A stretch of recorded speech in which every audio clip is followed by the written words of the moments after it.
Episode first की starting में जो लड़की दिखाई गई थी वह और कोई नहीं बल्कि डैन वॉल्फ ही थी। उसने सोलोमान को समझाया कि वह वैनिटी केस के साथ अपना रूप बदलने का प्रयोग कर रहा था, लेकिन परिवर्तन हटाने से पहले सो गया और जागने पर ऐसा दिखने लगा और वैनिटी केस के बिना वह सामान्य स्थिति में नहीं लौट सकता। सोलोमन हंसते हुए कहता है कि डैन वॉल्फ उनकी पसंद के विपरीत दिख रहा था और बताते हैं कि 30 साल हो गए हैं और गेम को बड़े पैमाने पर वास्तविकता अपडेट से गुजरना पड़ा। बुद्धिमान लोग गायब हो गए हैं और कुछ समय पहले केवल ल्यूमिनारिया वापस आई थी। ल्यूमिनारिया फिर कमरे में प्रवेश करती है और यह सुनकर कि लड़की डैन वॉल्फ है और वह यह देखकर उत्साहित हो जाती है कि वह कितनी प्यारी लग रही है।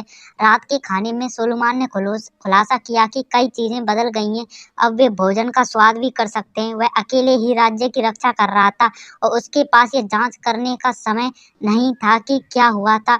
सोलोमान ने डैन वॉल्फ को बताया कि अब उनके पास अपने उड़ने वाले द्वीपों तक पहुंच नहीं है, लेकिन उनके टावरों में भंडार कक्ष सुरक्षित होना चाहिए। उनमें सबसे बड़ा परिवर्तन यह है कि एनपीसी जीवित नहीं है और उनमें भावनाएं हैं। सोलोमान ने निर्णय लिया कि वे डैन वॉल्फ की वापसी को गुप्त रखेंगे, क्योंकि एक युवा लड़की की तरह दिखने में अन्य देश उन्हें गंभीरता से नहीं लेंगे। घर लौटते हुए मारियाना डैन वॉल्फ के पास जाती है और घर लौटने के लिए उसे गले लगा लेती है, लेकिन एक लड़की को देखकर मारियाना को आश्चर्य होता है कि वह कौन है।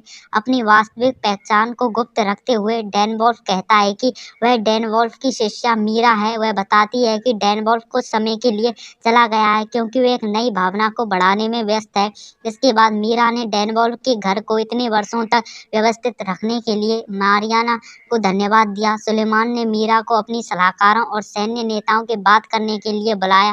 वे रिपोर्ट करते हैं कि राक्षसों के दो समूह राज्य की ओर बढ़ रहे हैं। ल्यूमिनारिया 800 के पहले समूह से निपटने के लिए निकली और दूसरा 200 राक्षसों के साथ है, जिसका नेतृत्व एक कमजोर राक्षस कर रहा है। सुलेमान ने मीरा को राक्षसों को हराने का काम सौंपा। कुछ सलाहकारों को विश्वास नहीं था कि मीरा ऐसा करने में सक्षम है। सुलेमान ने उन सभी को भेजा ताकि मीरा खुद को साबित कर सके। वे मैजिक स्टोन्स द्वारा संचालित एक बख्तरबंद जीप के साथ बाहर निकलते हैं। मीरा को आश्चर्य होता है कि सोलोमान एक जीप बनाने में कामयाब रहा। उन्हें सूचित किया जाता है कि राक्षस उसी स्थान पर जा रहे हैं। सलाहकारों ने बताया कि दूसरे दिन राक्षसों का एक और समूह उसी स्थान पर गया और वहां की लड़ाई, जिसका एकमात्र उद्देश्य वहां मरना था। राक्षस आते हैं और वे उनसे लड़ाई में उलझ जाते हैं।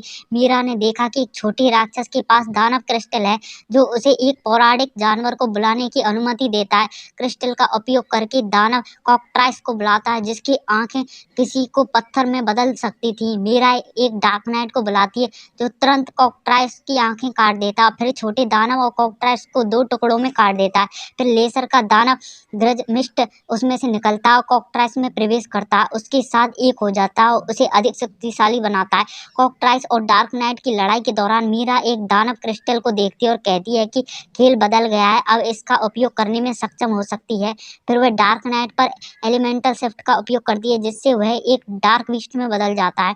डार्क बीस्ट का कॉकट्राइस के पंखों में से एक को काटने में कामयाब हो जाता है, फिर एक शक्तिशाली विस्फोट करता है, लेकिन चूक हो जाता है। मीरा कहती है कि यह सिर्फ एक प्रयोग था और वह इसे पूरी तरह से नियंत्रित नहीं कर सकती है और केवल जाओ और रुको का उपयोग करने में सक्षम है, इसलिए वह जानवर को रोकने में फैसला करती है। इसके बाद मीरा कई डार्क नाइट्स को बुलाती है जिन्हें वह आसानी से नियंत्रित करने में सक्षम होती है और कॉकट्राइस को हरा देती है। सोलोमान को रिपोर्ट करते हुए कि सलाहकार मीरा को डैन वॉल्फ के शिष्य के रूप में स्वीकार करते हैं और उसके बारे में कोई शिकायत नहीं करते हैं। वे अभी भी राक्षस उद्देश्य को नहीं जानते हैं, लेकिन संदेह है कि वे मरे हुए दल बनाने की कोशिश कर रहे हैं, वह स्थान जो मरे हुए को जन्म देता है। इसी के साथ एपिसोड 2 खत्म हो जाता है।